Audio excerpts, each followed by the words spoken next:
सोचिए, जो स्कूटियां बेटियों को मिलने वाली और वो स्कूटियां बेटियों के हाथ की जगह कवाड़ में नजर आए। जी हाँ, राजस्थान के आदिवासी इलाकों की हजारों मेधावी छात्राएं जिन्होंने अपनी पढ़ाई में नाम रोशन किया है, उन्हें मिलने वाली स्कूटी कबाड़ में तब्दील हो रही है, जबकि वे वहीं खड़ी बैठी हैं, उन स्कूटियों का इंतजार करते हुए जो कभी उनके सपनों को उड़ान देगी। ये कहानी है सपनों की, उम्मीदों की और एक योजना की जो लापरवाही के कारण अधूरी रह गई।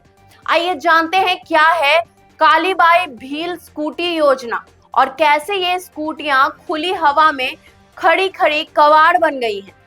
दरअसल कालीबाई भील स्कूटी योजना राजस्थान सरकार की एक खास पहल है। इसका मकसद था मेधावी छात्राओं को पढ़ाई में प्रोत्साहन देना ताकि वे अपने गांव और कस्बों में आसानी से कॉलेज जा सकें। योजना के तहत 12वीं छात्रा में कम से कम 65% अंक लाने वाली छात्राओं को मुफ्त स्कूटी दी जानी थी। ये छात्राएं ज्यादातर आदिवासी क्षेत्र की होती हैं, जिनके परिवार की वार्षिक आय 2.5 लाख से भी कम होती है। सरकार ने सोचा था कि ये स्कूटी उनके लिए शिक्षा का रास्ता आसान करेगी, उनका आत्मविश्वास बढ़ाएगी और उनके भविष्य को उज्जवल बनाएगी।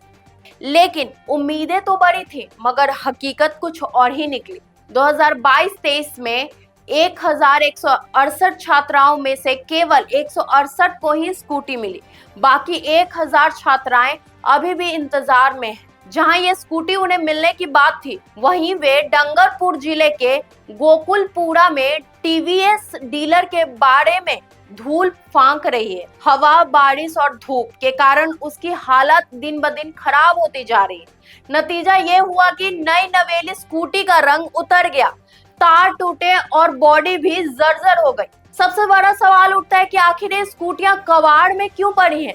इस योजना का संचालन जनजाति क्षेत्रीय विकास विभाग और कॉलेज शिक्षा विभाग के जिम्मे है, लेकिन अफसरों की उदासीनता और जिम्मेदारी से बचने की प्रवृत्ति ने इस योजना को प्रभावित किया है। डीलर के बारे में पड़े स्कूटी की खबरें अधिकारियों को तक पता नहीं थी।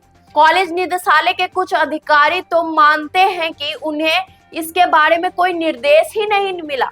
हालांकि स्कूटी खरीद का काम मार्च 2024 में पूरा हो चुका था और 19 मई को सभी स्कूटियां का आरटीओ रजिस्ट्रेशन और बीमा भी हो चुका था, लेकिन वितरण के लिए कोई कदम नहीं उठाया गया। यहाँ तक कि कांग्रेस के डंगरपुर विधायक गणेश घोगरा ने भी इस मामले को उठाया और राज्य सरकार पर गंभीर आरोप लगाए। कहा कि ये आदिवासियों के प्रति सरकार की उदासीनता को दर्शाता है। ये सिर्फ एक योजना का मामला नहीं है, बल्कि ये उस सरकारी तंत्र की दयनीय स्थिति का भी आईना है जो विकास की योजनाओं को सही समय पर लागू नहीं कर पाता। जब मेधावी छात्रों को शिक्षा के लिए सहारा देना है तो प्रशासन की लापरवाही कैसे बर्दाश्त की जा सकती है?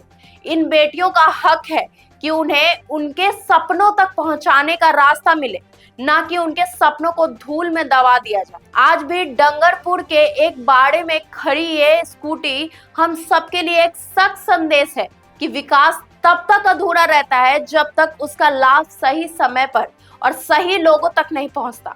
मेहनती छात्राएं इंतजार कर रही हैं सपनों को पंख लगाने के लिए और हम उम्मीद करते हैं कि सरकार और प्रशासन उनकी आवाज को सुने और जल्द से जल्द इस स्कूटियों का वितरण कर उनकी उम्मीदों को हकीकत में बदले, क्योंकि असली विकास वही है जो हर बेटी के सपनों को उड़ान दे सके। आपकी इस पर क्या राय है? कमेंट करके हमें जरूर बताएं। अगर आपको ये वीडियो पसंद आई हो तो चैनल को लाइक, शेयर, सब्सक्राइब करना बिल्कुल ना भूलें। तब तक के लिए धन्यवाद।